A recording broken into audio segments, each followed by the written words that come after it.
ప్రధానమంత్రి మోడీ సహా ఆ పార్టీ నేతలంతా దేశవ్యాప్తంగా తిరుగుతూ వారసత్వ రాజకీయాల నుంచి దేశానికి విముక్తి కలిగించాలంటూ ఉపన్యాసాలు ఇస్తూ ఉంటారు. అంతేకాదు వారసత్వ రాజకీయాలకు చెక్ పెట్టాలని, అది కేవలం బీజేపీ వల్లే సాధ్యమవుతోందని బీజేపీ నేతలు చెబుతుంటారు. తెలంగాణ కుటుంబ పాలన కింద అణగారిపోతోందని, దీనికి విముక్తి కలిగించాలని స్వయాన ప్రధాని మోడీ తెలంగాణ పర్యటనలో ఎన్నోసార్లు చెప్పారు. అంతేకాదు సూర్యాపేటలో జరిగిన జనగర్జన సభలో అమిత్ షా కూడా కుటుంబ రాజకీయాలపై ఉపన్యాసం ఇచ్చారు. అయితే ఇతరులకు చెప్పే బీజేపీ నాయకులే ఇప్పుడు వారసత్వ రాజకీయాలకు దిగుతున్నారా? తెలంగాణలో కీలక నేతలు వారి వారసులకు టికెట్స్ ఇచ్చేలా వ్యూహాలు రచిస్తున్నారా?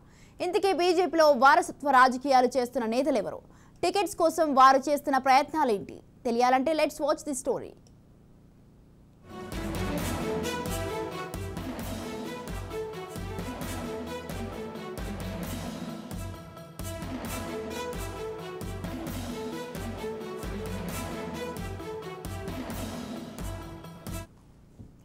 బీజేపీలో వారసత్వ రాజకీయాలకు చోటు లేదు. దేశంలో వారసత్వ రాజకీయాలను తరిమి కొట్టాలి, ఇది బీజేపీ అగ్రనేతలు చేస్తున్న నినాదాలు. ఈ మంత్రాన్ని బీజేపీ నేతలు ఏ సభకు వెళ్ళినా కామన్గా చెప్పే డైలాగ్. కానీ తమ వరకు వచ్చినప్పుడు మాత్రం మంత్రం తూతూ మంత్రమే అన్నట్టు వ్యవహరిస్తోంది బీజేపీ. అవును, వారసత్వ రాజకీయాలకు తాము దూరం అంటూనే వారసత్వ రాజకీయాలకు తెరలేపుతున్నారు తెలంగాణలోని బీజేపీ నాయకులు. తెలంగాణ బీజేపీలో తల్లిదండ్రుల వారసత్వంతో ఆయా పార్టీలో క్రియాశీలకంగా ఉన్న వారసులు చాలా మంది ఉన్నారు. ఇప్పుడు వీరిలో కొంతమంది ఎమ్మెల్యేలు అయి అసెంబ్లీలో అడుగు పెట్టాలని ఉవ్విళ్లూరుతున్నారు.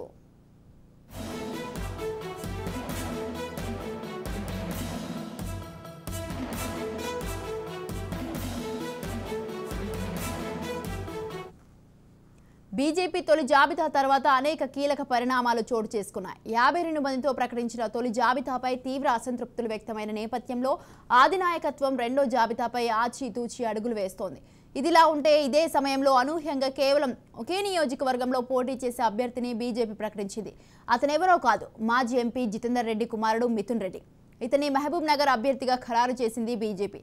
తొలుత ఈ స్థానం నుంచి జితేందర్ రెడ్డిని బరిలోకి దింపాలని పార్టీ ఆలోచన చేసింది. అయితే జితేందర్ రెడ్డి తాను ఎంపీగానే పోటీ చేస్తానని చెప్పడంతో ఇప్పుడు ఆయన కుమారుడు పేరును ఖరారు చేస్తూ నిర్ణయం తీసుకుంది. దీంతో జితేందర్ రెడ్డి వారసుడు మహబూబ్ నగర్ నుండి బరిలోకి దిగనున్నాడు.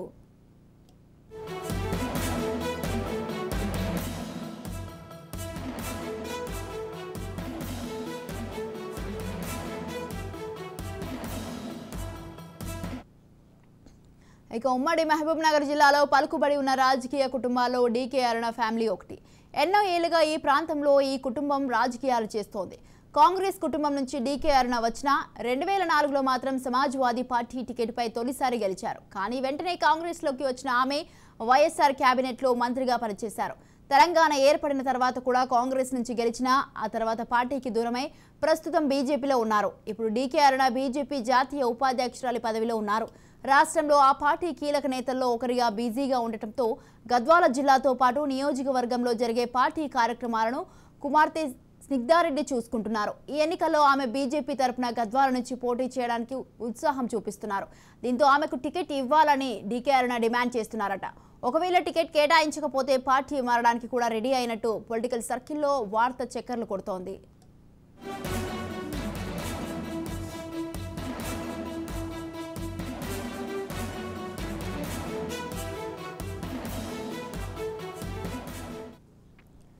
వేములవాడలో బీజేపీ అగ్రనేత మాజీ మహారాష్ట్ర గవర్నర్ కుమారుడు వికాస్ రావు రాజకీయాల్లోకి ఎంట్రీ ఇవ్వబోతున్నారు.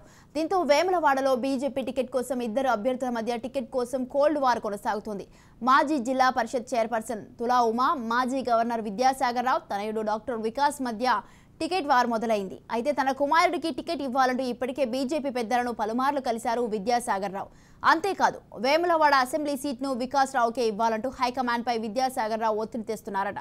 దీంతో వేములవాడలో కోల్డ్ వార్ నడుస్తోంది. మరోవైపు వికాస్ రావుకు టికెట్ ఇచ్చేందుకు బండి సంజయ్ సపోర్ట్ చేస్తుంటే బీజేపీ తరపున పోటీ చేయాలని ఇప్పటికే ప్రచారం మొదలుపెట్టిన తులా ఉమా కోసం ఈటెల రాజేందర్ పట్టుపడుతున్నారట.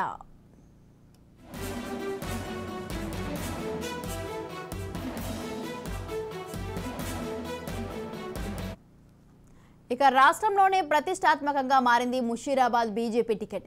ఇది ఇద్దరు అగ్రనేతల మధ్య అంతర్గత వైరానికి దారితీస్తుంది.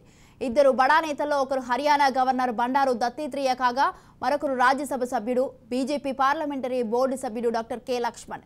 ఇద్దరు ఉన్నత పదవుల్లో ఉన్నవారే కావడం. సొంత నియోజకవర్గం టికెట్ను ఇద్దరు నేతలు తమ పలుకుబడిని ఉపయోగించుకొని ఒకరు వారసురాలికి మరొకరు ముఖ్య అనుచరునికి ఇప్పించుకోవడానికి విశ్వ ప్రయత్నాలు చేస్తున్నారు. ఇదే విషయమై దత్తాత్రేయ లక్ష్మణ్ల మధ్య దూరం పెరిగినట్లు గుసగుసలు వినిపిస్తున్నాయి.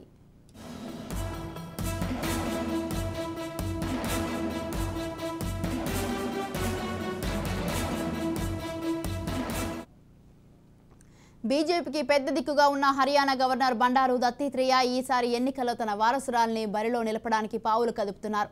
తాను నివాసం ఉంటున్న ముషీరాబాద్ నియోజకవర్గం నుంచి తన కూతురు విజయలక్ష్మిని బరిలో నిలపాలని విశ్వ ప్రయత్నాలు చేస్తున్నారట. ఇప్పటికే అంతర్గత కార్యకలాపాలు మొదలుపెట్టిన దత్తాత్రేయ ఆయన కూతురు విజయలక్ష్మి పార్టీ సీనియర్ నాయకులతో డివిజన్ల వారీగా సమావేశమై చర్చించారట.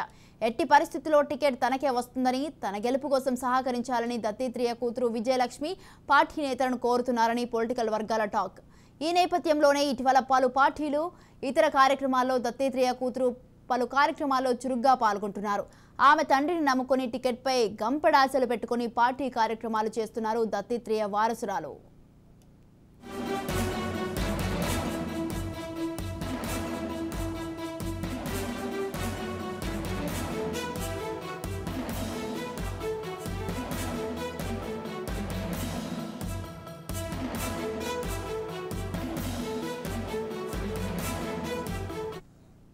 మొత్తానికి ఓవైపు కుటుంబ రాజకీయాలపై విమర్శలు చేస్తూనే తమకేం పట్టదంటూ వారసత్వ రాజకీయాలకు పావులు కదుపుతున్నారు బీజేపీ నేతలు.